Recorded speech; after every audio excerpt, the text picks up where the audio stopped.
Jadi bagi saya, setelah saya melihat bagaimana ngamuk-ngamuknya para habaib, bagaimana caci makinya para habaib, bagaimana cara para habaib membantah tesis Kiai Imad, saya menyimpulkan kalau saya nggak percaya sama Habib. Satu pun belum ada Habib yang bantah tesis Kiai Imad dengan ilmiah, dengan ilmu, dengan bijaksana, dengan lemah lembut, dengan keilmuan, dengan dalil. Kiai Imad satu persatu, ini dalilnya, ini dalilnya, ini dalilnya, ini dalilnya. Habib, dari dulu banyak ulama yang mengesahkan, banyak ulama yang tidak meragukan nasab kami para habaib. Hari ini entah dari mana ada manusia yang ingin membatalkan, meragukan nasab kami. Bukan meragukan, justru Kiai Imad itu mengatakan terputus akal, bukan meragukan. Saya tidak meragukan. Barang siapa yang meragukan nasab habaib, maka kafirlah dia. Saya tidak meragukan. Saya sama sekali tidak meragukan, cuma tidak percaya, mentok tidak percaya, tidak ada keraguan. Jadi jangan pernah percaya kalau ada omongan nggak percaya Habib, kita akan menjadi kafir, kita akan menjadi murtad. Jangan percaya omongan seperti itu. Nggak percaya Habib bukan berarti kita nggak percaya zuriyah Nabi, bukan berarti kita nggak percaya ahlul bait Nabi. Nggak nyambung itu, ya, nggak nyambung. Contoh, kalau kita misalnya nggak percaya dengan si Bahar, apakah kita akan murtad? Justru kalau kita percaya omongan dia, kita yang murtad. Kita nggak percaya sama si Rizik, apakah kita akan murtad? Justru kalau kita percaya dengan omongan dia, kita yang murtad. Kalau kita nggak percaya sama si Munib, menantu si Rizik cebol bin Silap Al-Kaburi, apakah kita akan murtad? Justru kalau kita mendengarkan omongan si Munib, kita jadi murtad. Kenapa? Kalau berdoa itu lebih singkat, lebih ringkes. Kita yang belajar balaghah itu mempersingkat. Bahasa Arab itu singkat. Ya Umar Muhdor. Kenapa tidak menyebutkan langsung Allah? Lebih singkat Umar Muhdor. Mereka berdoa kepada Umar Muhdor, kepada berhala yang bernama Umar Muhdor. Nantikan podcast saya dengan sosok wanita yang viral dengan Bunda Firja Hussein. Apa kabarnya Bunda? Baik, sehat Pak Yusuf. Baik, ya. Oke, nanti kita siap untuk membahas tentang nasab. Wah, atur waktu. betul ya. Oke, jadi Bunda Firja Hussein siap diskusi atau podcast tentang polemik nasab. Oke. Bagaimana? Setuju netizen? Siap Bunda? Siap. Waktunya? Atur ya? Ya. Siap. Oke, terima kasih. Nantikan podcastnya. Terkait provokasi perang Rizik Syihab dan klaim Balwi sebagai keturunan Nabi. Rizik Syihab dalam sebuah ceramahnya di hadapan pengikutnya memprovokasi massa agar sewaktu-waktu siap untuk berperang terhadap pihak yang selama ini dianggap bertentangan dengan para Habib Balwi. Rizik bahkan merendahkan dan sangat menghina warga pribumi Nusantara yang membentuk ormas yang bertentangan dengan Balwi, disebut sebagai ormas monyet. Ia juga menuduh ada jenderal yang menjadi backing ormas tersebut sebagai jenderal monyet. Ungkapan tersebut telah dengan nyata-nyata menghina dan menyakiti bangsa Indonesia. Padahal Rizik tidak lebih dari keturunan imigran Yaman di atas bumi pertiwi ini. Meminta kepada aparat kepolisian Indonesia atau Polri untuk menindak tegas dan menangkap Rizik Syihab sesuai hukum yang berlaku. Rizik Syihab masih memiliki sejumlah kasus pidana yang belum ditindaklanjuti, padahal sudah masuk ke laporannya ke kantor polisi. Bahkan kasus cat mesumnya dengan Firja Hussein sudah ditetapkan sebagai tersangka. Selain itu, kami juga meminta agar organisasi mereka, Robito Alawiyah, yang mengaku sebagai pencatat keturunan Nabi Muhammad SAW, wajib dibubarkan dan pengurusnya diberikan sanksi hukum. Sekarang ini semakin merasa paling bertakwa sendiri, merasa paling beriman sendiri, mengumpat pemerintah, menjelekkan pemerintah, menyalahkan pemerintah, dan menyalahkan satu sama lain. Seakan-akan dia paling benar sendiri. Para habib-habib yang ada di Indonesia yang ngaku cucu Nabi ini ternyata bukan keturunan Nabi. Saya yang meneliti itu, bahwa Habibku ada Habib Rizik Syihab, Habib Bahar Smith, Habib Taufik Segaf, Habib Lutfi Yahya. Itu semua namanya keluarga Baklawi. Keluarga siapa?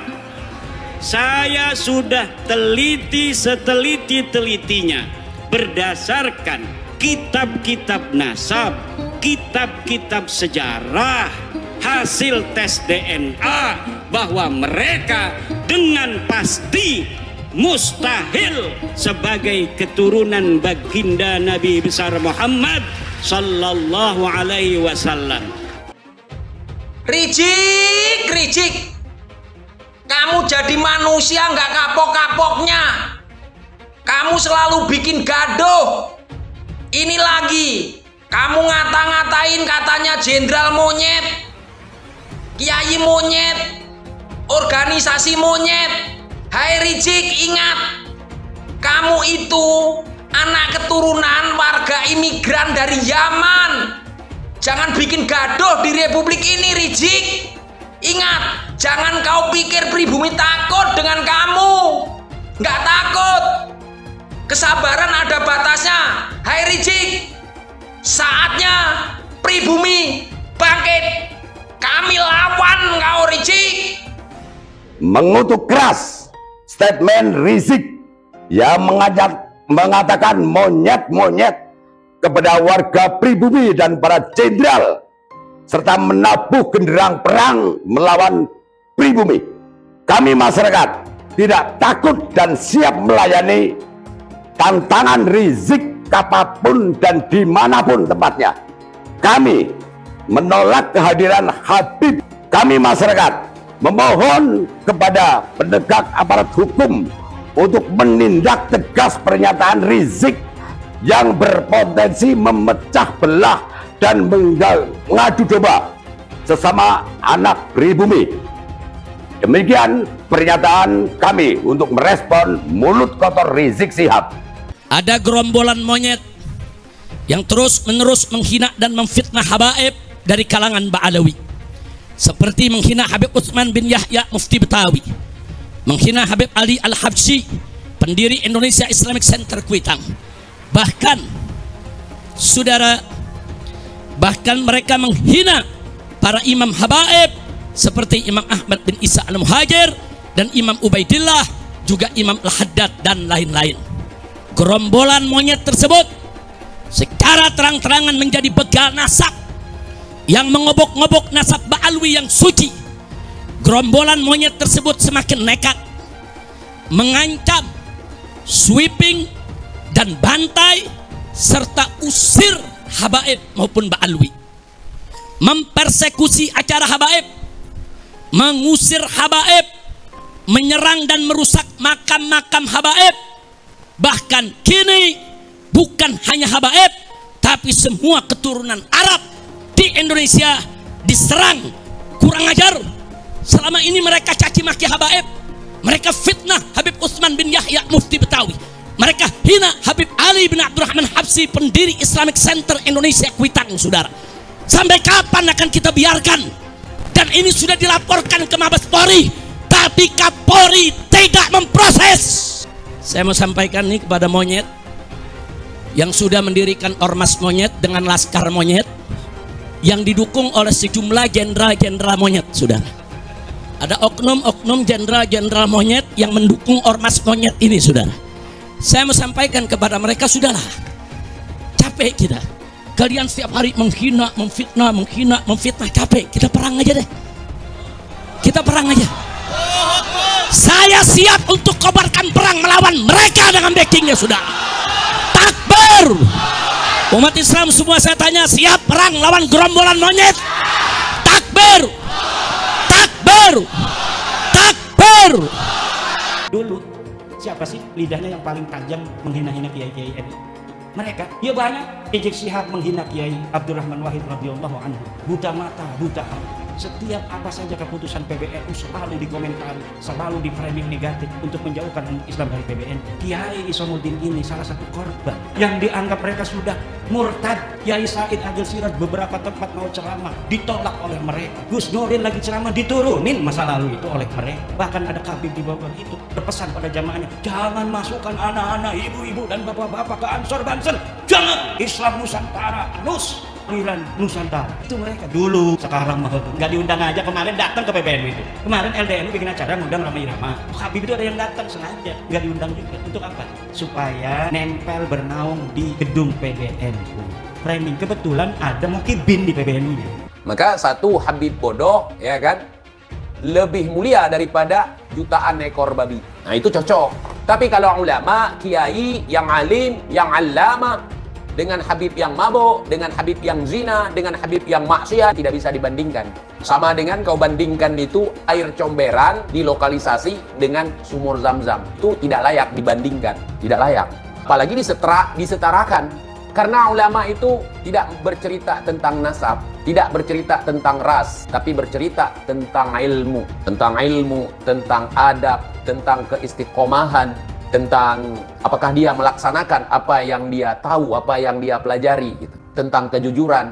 Kalaupun Habib misalnya bangsat, apa yang mau dipelajari dari mereka? Oh itu bukan untuk dipelajari, harus dimuliakan aja. Untuk apa kita memuliakan sesuatu yang tidak mulia? Satu, lagu Rhoma Irama sebujur bangkai lebih utama dari ceramah para habaib 70 habaib.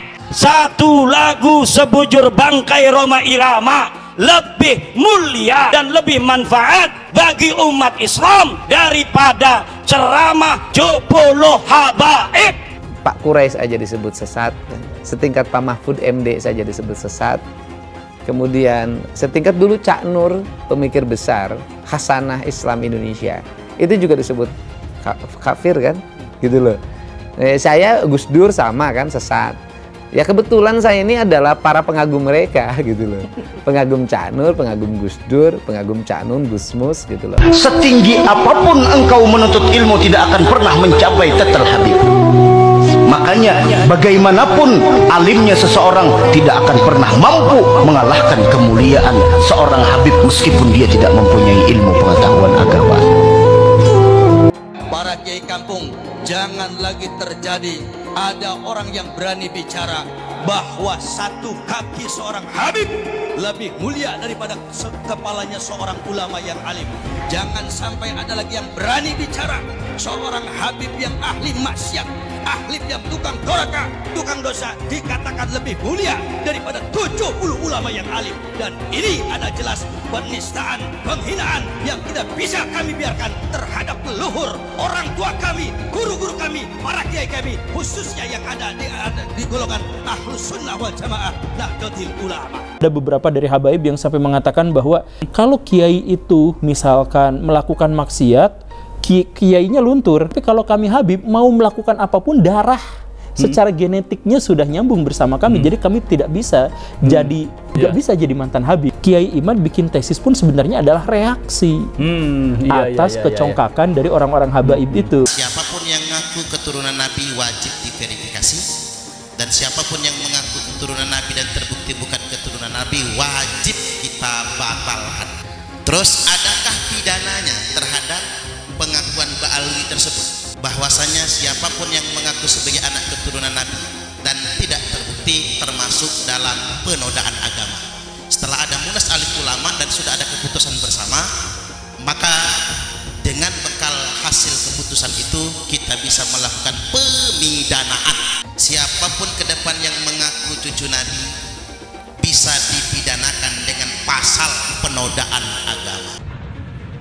Hai, Bahar Semit, saya Mbak Gimbal, sang putra alam. Saya Mbak Gimbal menantang kamu duel. Kamu boleh menggunakan golok permata duamu yang kamu bangga-banggakan. Ya, saya cukup menggunakan golok ini. Kita duel 1 lawan 1. Kita bangsa Indonesia tidak boleh diam melihat fenomena ini. Kenapa? Ada indikasi mereka mau menjajah Indonesia. Indikasinya jelas sekali. Ada yang bagian memalsukan kuburan. Di mana-mana dibikin kuburan-kuburan palsu. Alhamdulillah, menurut keterangan beliau juga sudah banyak yang dibongkar. Yang kedua, berita-berita khurafat, dongeng-dongeng khurafat. Untuk apa?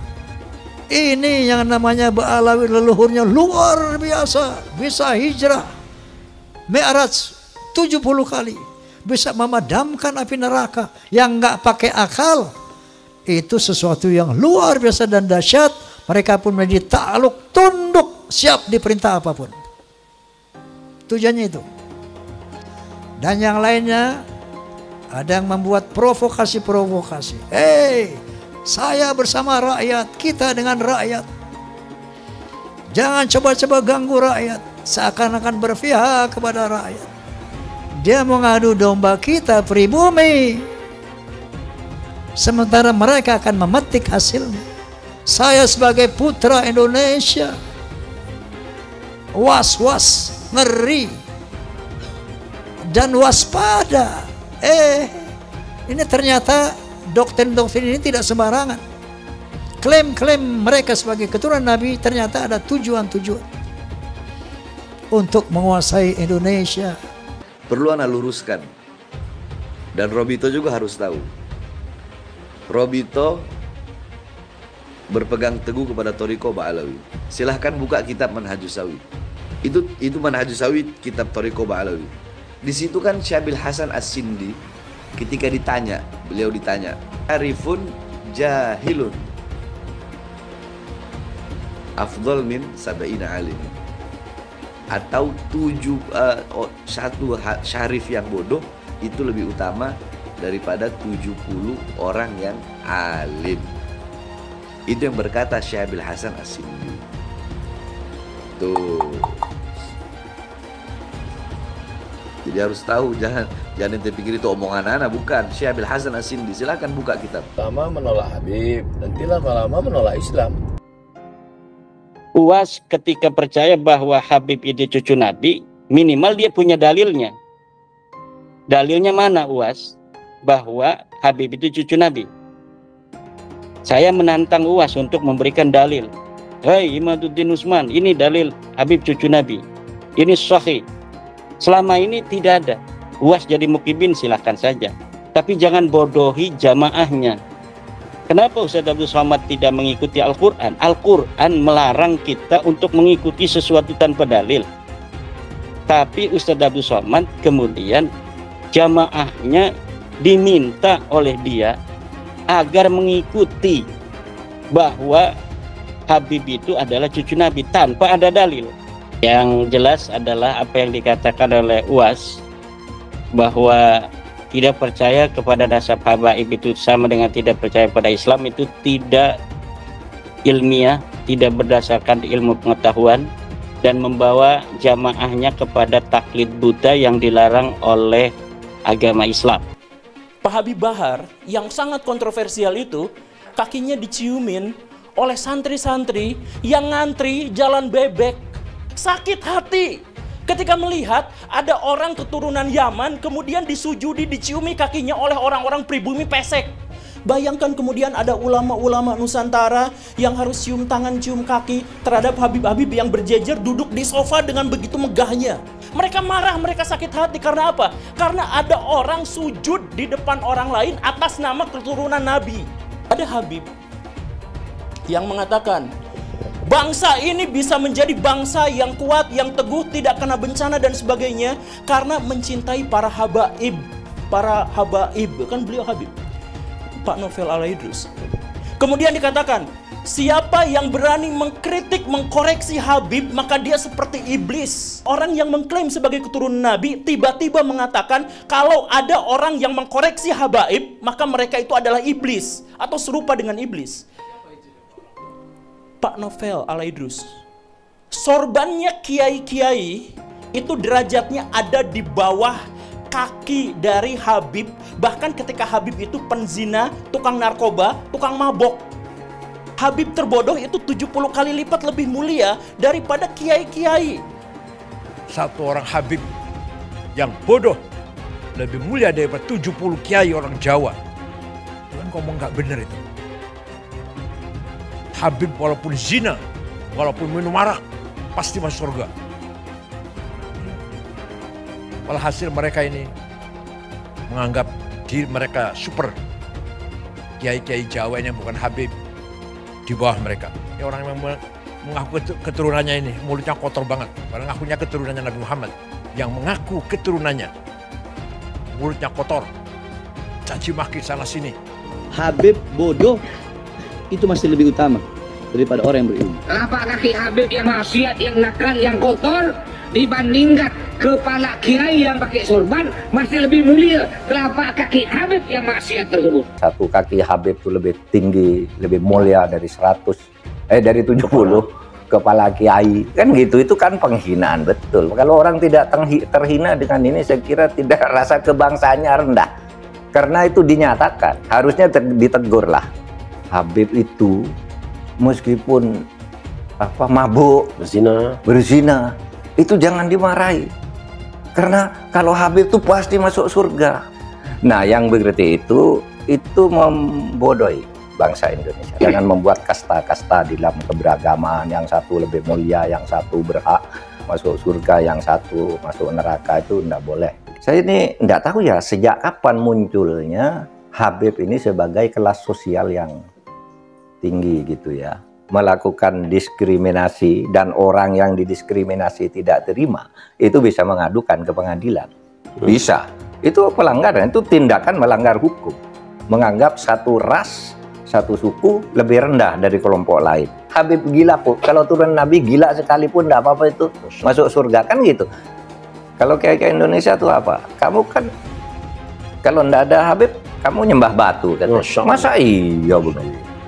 Bahwa berdasarkan sejarah nasab, berdasarkan tes DNA, berdasarkan ilmu filologi, bahwa kaum Balawi saudara kita tidak terbukti sebagai keturunan Nabi SAW.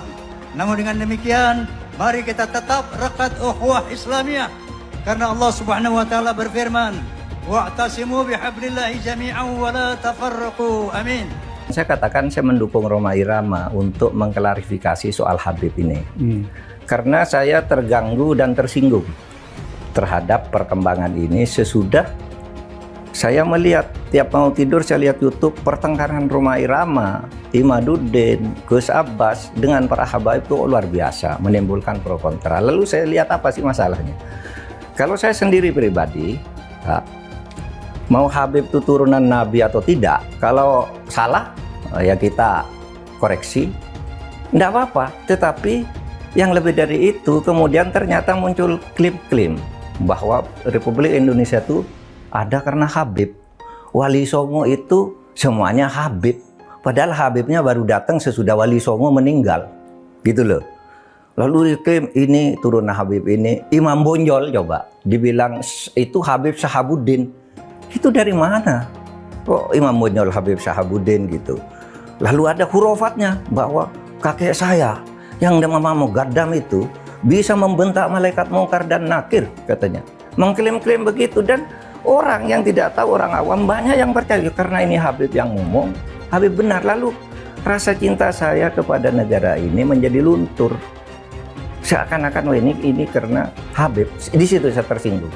Rasa cinta tanah air saya, kebanggaan kepada leluhur saya sendiri itu bangkit.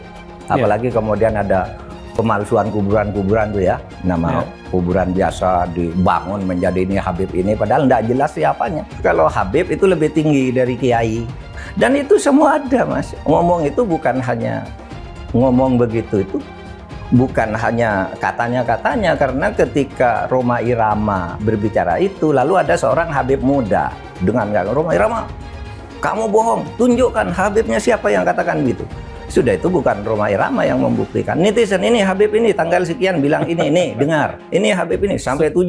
Seorang anak Habib yang artinya adalah keturunan Nabi Muhammad, walau bermabuk-mabukan, berzina, mencuri, berjudi, tetap akan jadi ahli surga, akan masuk surga.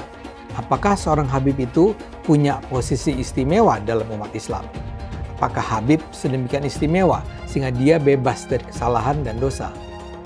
Itu adalah substansi yang sering dibicarakan dalam pembicaraan soal Islam.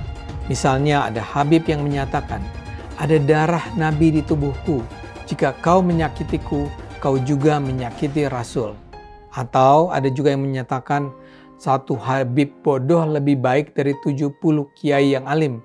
Atau ada yang bilang, kaki Habib lebih mulia daripada kepala kiai? Buat saya ini sangat mengherankan. Mengapa Bahar harus marah-marah? Tapi bukan hanya Bahar yang marah-marah.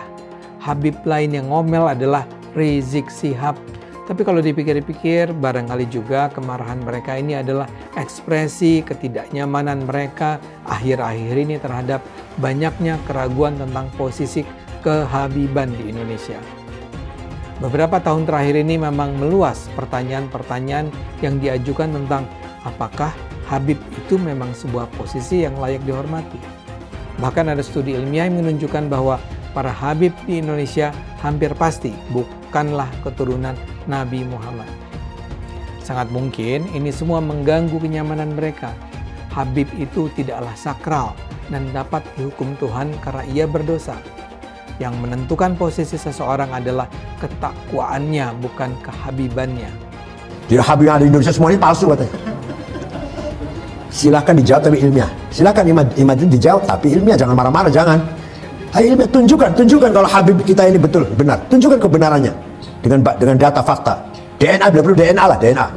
Jangan lupa, umat Islam di jagat raya salatnya tidak akan diterima oleh Allah Subhanahu wa taala kalau tidak mau mendoakan Habib. Umat Islam mulai gaya, mulai mengkoreksi Habibnya, mulai mengkoreksi ulama-ulama dari anak cucu Nabi Muhammad SAW. Orang yang seperti itu mirip dengan iblis. Satu Habib, walaupun Habibnya jahlun, maksudnya bodoh kata Iwan, itu ukurannya perbandingannya amat 70 kiai yang alim. Kami adalah majikan kalian, kami adalah pemilik bangsa, kami adalah pemilik kedaulatan Indonesia.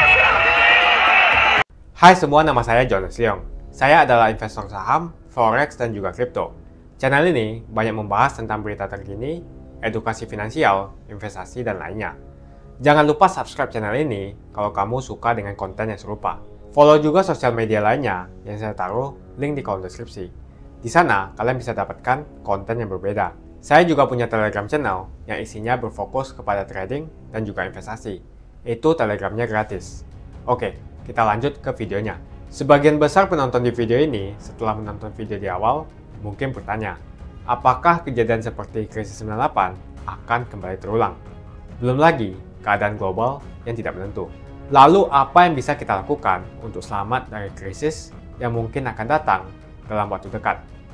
Jawabannya adalah investasi. Kebanyakan dari kalian yang lagi nonton, kalau investasi pikirannya pasti hanya di properti. Tapi ketika terjadi krisis seperti 98, apa yang terjadi dengan rupiah ketika hyperinflasi? Dan juga apa yang terjadi dengan harga properti.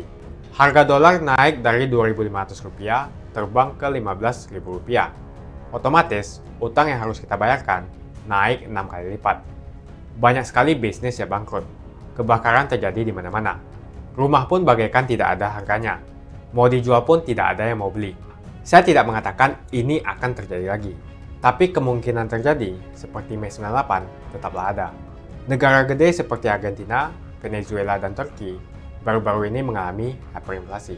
Apalagi setiap hari kita ketemu ada saja konten yang berbau sara ke orang Tionghoa yang ada di Indonesia. Entah itu di Instagram ataupun di YouTube atau sosial media lainnya. Kita bisa melihat di tahun 2017 di saat Pilgub Jakarta hampir terjadi kerusuhan seperti 98 karena Ahok dituduh menodai agama. Ahok pun harus dipenjara untuk menenangkan masyarakat yang dengan gampangnya dihasut untuk membenci Tionghoa dan tidak memilih pemimpin yang beda agama. Akhirnya Anies jadi gubernur dengan bantuan ormas larang FPI dan sampai saat ini dijuluki sebagai Bapak Politik Identitas. Kejadian itu pun berlanjut hingga saat ini. Masifnya pemberitaan sara terhadap Tionghoa beredar di media-media nggak jelas.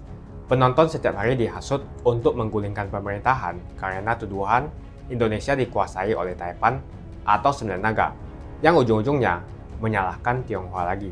Kita bisa lihat dari kejadian di PIK 2, di mana ormas larang seperti FPI dan HTI terus-menerus menghasut masyarakat untuk membenci Tionghoa. Saya tidak bisa membayangkan jika kejadian seperti Mei 98 terulang kembali. Setiap musibah yang selalu disalahkan adalah keturunan Tionghoa. Setidaknya di video ini, saya akan membagikan strategi saya yang udah saya terapin jika kejadian seperti 98 terulang kembali. Tujuan dari strategi ini supaya kita setidaknya bisa selamat dari masalah finansial ketika musibah ini terjadi. Strateginya adalah investasi di aset yang berbeda-beda, bukan di satu jenis aset saja, misalnya hanya di properti. Kalian bisa mulai belajar berinvestasi di aset yang berbeda seperti Bitcoin, emas, dolar, bahkan saham global atau saham Amerika. Ini adalah cara yang bagus untuk mengurangi risiko tergantung kepada satu jenis aset saja. Bukan gak nasionalis kalau kita mau invest di aset-aset yang saya sebutkan tadi, tapi memang peluang yang kita dapatkan dan potensinya memang jauh lebih bagus daripada beli properti apalagi deposito. Pertama, pelajari jenis aset seperti emas. Setidaknya kita bisa terlindung dari efek hyperinflasi jika terjadi lagi. Selain itu, kalian juga harus belajar bagaimana mendapatkan penghasilan dari emas. Kedua adalah belajar investasi di aset global seperti saham Amerika atau saham global. Ketika terjadi krisis, yang paling berdampak adalah saham-saham Indonesia. Karena semua utang perusahaan dalam bentuk dolar terkena dampak. Deposito, reksadana, bahkan properti terkena imbasnya. Ketiga adalah belajar mengenal berinvestasi di Bitcoin. Alasan kenapa saya suka banget dengan kripto, karena saya bisa pergi ke negara apapun di dunia ini, misalnya di Singapura, dan saya tinggal jual saja kripto di negara itu. Saya menganggap Bitcoin itu sebagai aset properti digital, yang bisa saya bawa kemanapun dan jual kapanpun saja secara instan. Kalau saya butuh uang, detik ini pun bisa saya jual, dan tidak perlu menunggu berbulan-bulan. Itulah strategi saya jika kejadian 98 terulang kembali, untuk selamat dari masalah finansial. Kamu bisa cek link di kolom deskripsi untuk mulai investasi. Dan saya juga sudah sediakan video playlist supaya membantu kalian paham tentang investasi.